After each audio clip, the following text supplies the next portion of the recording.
केंद्र में मोदी सरकार ने 8वें वेतन आयोग के लिए कमेटी गठित करने की बात कही है और अब जो केंद्र सरकार की ओर से कमेटी गठन की बात कही जा रही है, जिसका लाभ जनवरी 2026 से कर्मचारियों और पेंशनर्स को मिलना शुरू होगा। उसके बाद हिमाचल प्रदेश में भी जो कर्मचारी हैं, पेंशनर्स हैं, उन्हें भी इसे लेकर उम्मीद जगी है। हमारे साथ कुछ पेंशनर्स हैं जो पूर्व में कर्मचारी रहे हैं, अलग अलग विभागों में इन्होंने हिमाचल प्रदेश के सेवाएँ दी हैं और हिमाचल प्रदेश के विकास में एक महत्वपूर्ण भूमिका निभाई है। तो इन्हीं पेंशनर से हम जानेंगे और समझेंगे भी कि आखिर ये जो नया वेतन आयोग जिसको गठन की बात कही जा रही है, इसका क्या लाभ होगा। सर, सबसे पहले तो बहुत बहुत स्वागत। आपका नाम हम जानना चाहेंगे। भूपराम वर्मा। भूपराम जी, अब जैसे कि हम सुन रहे हैं कि केंद्र सरकार ने कहा है कि 8वें वेतन आयोग की सिफारिशें, जो कमेटी गठित होगी, सिफारिशें होंगी, वो लागू हो जाएंगी 2026 से। अगर हम हिमाचल प्रदेश के संबंध में बात करें तो हिमाचल प्रदेश के जो कर्मचारी हैं, पेंशनर्स हैं, उनको क्या फ़ायदा होगा इससे? उनका भी जो वेतन है और पेंशन है वो बढ़ेगी। लगभग जैसे कम से कम मिनिमम जो अभी 8-10 हज़ार बेसिक पेजेस की है वो 23-24 हज़ार हो जाएगी या इसी रेंज से, मतलब हर कैटेगरी में इजाफा होगा। तो अभी तो चेयरमैन और मेंबर्स 2 मेंबर्स और एक ये कमेटी 3 मेंबर्स की होगी और ये 2 साल में अपनी रिकमेंडेशन तैयार करेंगे। जो कर्मचारियों के संगठन है, केंद्रीय कर्मचारियों के और पेंशनर्स के, उनसे चर्चा करके और जो सीनियर फंक्शनरी होंगे, उसमें फाइनेंस डिपार्टमेंट के भी होंगे, विभिन्न विभागों के, वो जो कमेटी बनी वो एक ड्राफ्ट तैयार करेगी और 2 साल के भीतर वो गवर्नमेंट को सबमिट करेगी और गवर्नमेंट उसको कैबिनेट में फिर अप्रूव करेगी और 1/1/2026 से उसको लागू करेगी। जी हाँ, तो आपको लगता है कि हिमाचल का भी फ़ायदा होगा, क्योंकि हिमाचल में तो जो पिछला वेतन आयोग भी, उसके भी लाभ अभी तक नहीं मिल सके हैं? बिल्कुल, ये बात आपकी सही है, क्योंकि जो 10 साल पहले 2016 में जो पे कमीशन जो हिमाचल प्रदेश में लागू हुआ था, उसकी जो देनदारियां हैं वो करोड़ों में हैं। अभी तक वो हिमाचल सरकार जो है जितने भी ड्यूज़ है, चाहे वो पेंशन के, कम्यूटेशन के, ग्रेजुटी के है और अन्य लाभ डीए हैं, वो देने में असमर्थ रही है। और जैसे 2026 तक भी अब 1 साल ही तो रहा है, तो 1 आधे साल में सरकार मेरे को नहीं लगता कि दे पाएगी और उतने में नया पे कमीशन आ जाएगा और उसकी रिकमेंडेशन और उसके जो हाइक होगी उसको देने के लिए अरबों रुपए चाहिए मेरे हिसाब से। तो वो मेरे को तो काफ़ी मुश्किल लगता है कि हिमाचल सरकार जो प्रेजेंट सरकार है कि कैसे मैनेज करेगी, प्रश्न चिन्ह है। यानी कि समय पे भुगतान नहीं होगा तो दबाव सरकार पर ही है और जो परिस्थितियां सरकार की लग रही है, अनप्रोडक्टिव एक्सपेंडिचर हिमाचल प्रदेश सरकार लगातार कर रही है, बोर्डों के चेयरमैनों को बना रही है और एडिशनल एडवोकेट जनरल जो 36 की संख्या है वहाँ 100 बना दिए हैं। काम कुछ नहीं है, केस एक भी सरकारी केस एडवोकेट जनरल जीत नहीं रहे हैं और नम वकीलों को करोड़ों रुपए दिया जा रहा है। एडमिनिस्ट्रेटिव ट्रिब्यूनल नया खोला जा रहा है जिसमें सरकारी कर्मचारियों के जो केसेस लगने हैं वो अपने चहेतों के लिए और अपने वहाँ चेयरमैन और मेंबर्स को बैठा के ताकि सरकार के पक्ष में वो फैसले दे और कर्मचारियों और पेंशनरों का उसमें हित ना हो और ये चीज़ें रुके, इसलिए उस पर करोड़ों रुपए खर्च करने जा रही है। जब अनप्रोडक्टिव खर्च होगा तो ट्रेजरी बंद होगी। ट्रेजरी बंद ही समझिए आप, 10,000 से ऊपर का भुगतान नहीं हो पा रहा है। इवन कि सरकार के पास डे टू डे हर महीने टाइमली कर्मचारी और पेंशन को पेंशन और सैलरी देने के भी लाले पड़े हुए हैं। तो मेरे को नहीं लगता है कि हिमाचल प्रदेश सरकार सक्षम होगी जो 8वां पे कमीशन आएगा। जी सर, आपका क्या नाम है? मदन लाल शर्मा। मदन लाल जी, आप कौन से डिपार्टमेंट से रिटायर हुए? मैं हिमाचल प्रदेश सचिवालय से सेवानिवृत्त हुआ हूँ। जी अब ये जो केंद्र सरकार की ओर से कदम उठाया गया है नए पे कमीशन को लेकर, आपको लगता है कि हिमाचल प्रदेश के कर्मचारियों को, पेंशनर्स को इसका लाभ होगा? क्योंकि आपके साथी भी बता रहे हैं कि यहाँ तो वेतन देने और पेंशन देने की परेशानी हो रही है, तो ये पुराना इतना बड़ा जो भुगतान लगातार बढ़ रही है, देनदारी बढ़ रही है, इसका कोई फ़ायदा भविष्य में कर्मचारियों और पेंशनर्स को होगा? देखिए, जो ये पे कमीशन बैठता है और लागू होता है वो 10 साल बाद बैठता ही है। 10 साल बाद जो है ये देनदारियां देनी पड़ती है, वो चाहे स्टेट है चाहे वो सेंटर का है, किसी भी राज्य में है ये देनदारियां जो देनी पड़ती है।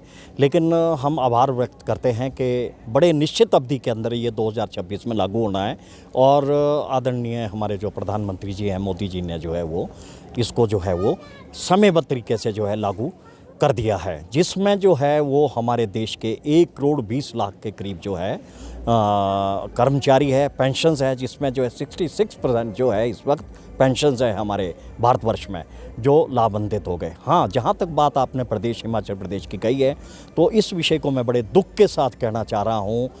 एक पेंशन होने के नाते मैं भी 2017 में सेवानिवृत्त हुआ था, लेकिन ये जो हमारी 2016 से जो 1/1/2016 से जो हमारा ड्यूज़ है वो अभी तक नहीं दिया, क्योंकि इसमें भी जो है वो बड़ी विसंगति पाई गई है, क्योंकि 1/1/2016 से 31/12/2021 तक जो सेवानिवृत्त हुए हैं उनको ये देनदारियां नहीं दी जा रही है, और 1 जनवरी 2022 से जो है वो 23 से जो है वो जो सेवानिवृत्त हो रहे हैं उनको ये देनदारियां दे जा रही है। अभी लोग जो हैं इस विषय में, हम लोग भी जो 1/1/2016 से थे वो माननीय उच्च न्यायालय में, हाई कोर्ट में जो गए, हाई कोर्ट से हमारे फेवर में हुआ, कंटेम्प्ट पिटीशन हमने की, सरकार पीएलए में चली गई, पीएलए का हमने जो है दरवाज़ा खटखटाया, और अभी तक जो है सरकार को जो है इस विषय में जो है बहुत कुछ जो है हाई कोर्ट ने भी लताड़ा कि क्यों अभी तक जो है ये इनको देनदारियाँ नहीं दी गई है।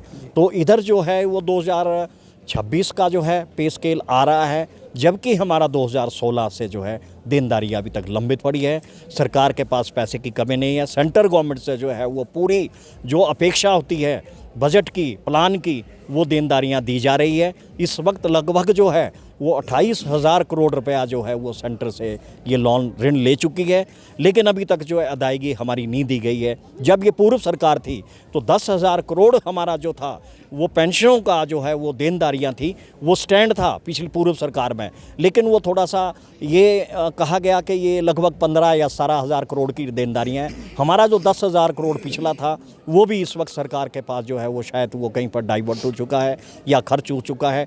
हम पुनः अभी पेंशन जो है यही मांग करते हैं कि हमारी जो पुरानी जो 2016 की देनदारियां हैं वो तुरंत लागू की जाए, क्योंकि 2026 का पे कमीशन जो है वो लागू तुरंत किया जाना है। जी सर, आपका नाम? सुभाष वर्मा। सुभाष जी, क्या लग रहा है अब केंद्र सरकार की ओर से एक कदम तो आगे बढ़ा दिया गया है और वक्त पर लग रहा है कि एक पे कमीशन लागू भी हो जाएगा केंद्र की ओर से, तो लग रहा है कि प्रदेश के कर्मचारियों को, पेंशनर्स को कोई लाभ हो पाएगा? क्योंकि अभी ऐसा होता हुआ तो फिलहाल नज़र, अगर पिछले पे कमीशन पर हम नज़र डालें उनके लाभों पर, तो अभी फ़िलहाल लग नहीं रहा है ऐसा।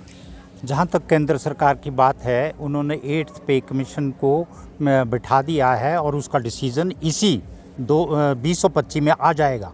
विद इन ए ईयर वो कंप्लीट हो जाएगा, क्योंकि जनवरी 2026 से लागू हो जाएगा। ये स्वागत योग्य है। काश हमारे राज्य के भी राज्याध्यक्ष ऐसा ही डिसीज़न बाद में ऐसा ही लेते हैं, या अभी जो पिछली 2016 की देनदारियाँ वो भी ऐसा ही चुकता होती है एक आदेश से, तो कितना अच्छा लगता। लेकिन हमें नहीं लगता कि ये इतनी जल्दी, अभी 2016 से 10 सालों में देनदारियाँ चुकता नहीं हुई। और 8th पे कमीशन की देनदारियों के लिए जब पंजाब में भी पे कमीशन लागू होगा और उसके बाद हिमाचल में होगा, तो इतना इनको तब तक कम से कम ये देनदारियां पूरी कर लेनी चाहिए। और उसके लिए एक ही है, इनको 2 रीज़न है, या अपने स्टेट के सोर्सेज को बढ़ाना होगा, या इनके अगर सेंट्रल गवर्नमेंट से अच्छे रिलेशन है तो वहाँ से ग्रांट की शेप में पैसा आ सकता है हिमाचल के लिए और देनदारियाँ चुकता हो सकती है।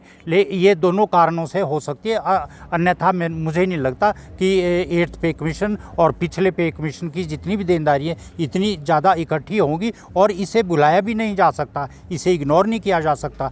एक कर्मचारी और पेंशनर जो आज पेंशनर है, उनका भी इस स्टेट को यहाँ तक, इस मुकाम तक पहुँचाने में एक बहुत बड़ा योगदान रहा, और ये इन्हें कर्मचारी और पेंशनर्स को एक सरकार में रीढ़ की हड्डी माना जाता है। ये इन्हें इसलिए दरकिनार नहीं किया जा सकता। यही जो काम करते हैं वही स्टेट चलती है।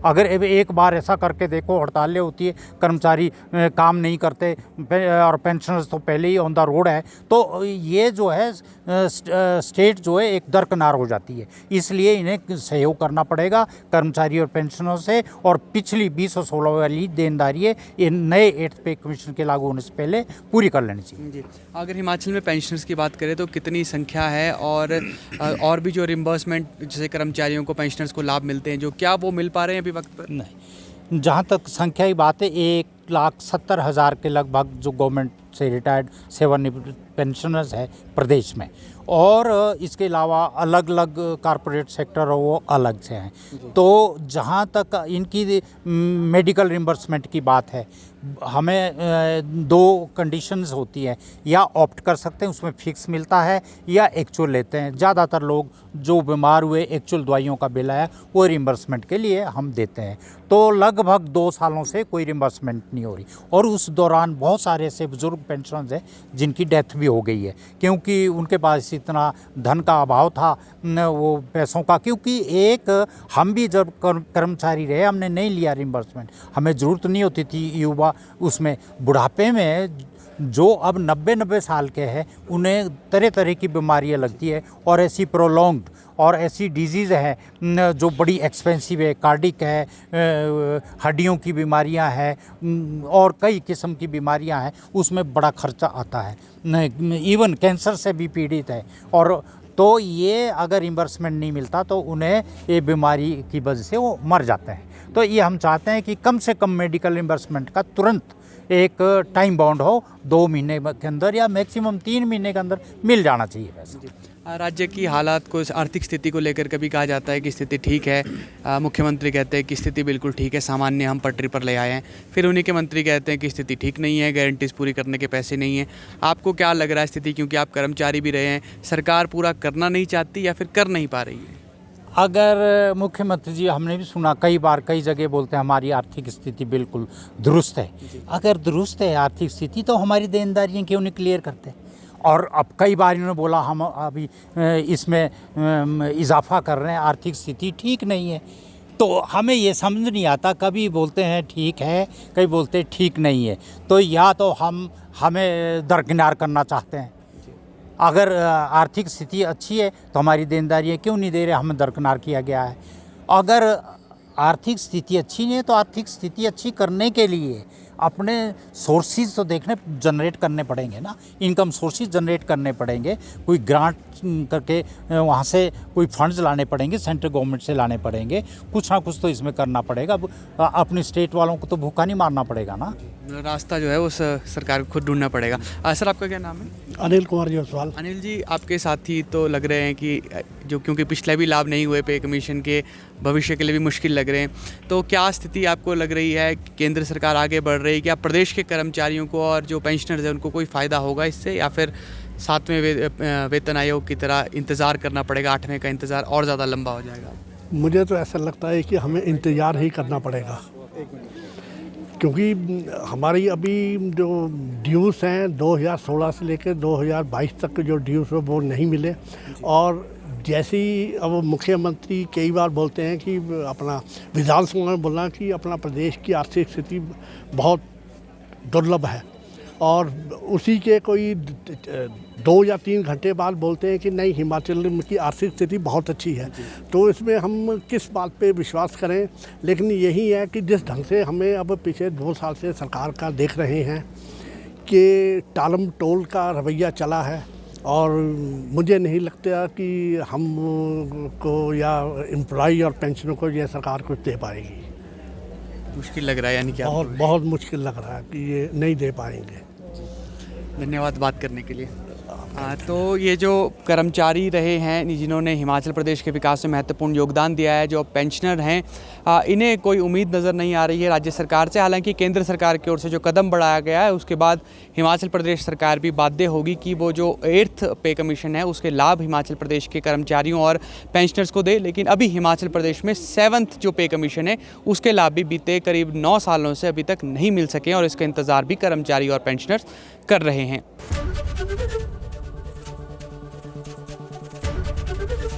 एबीपी गंगा, खबर आपकी, जुबान आपकी।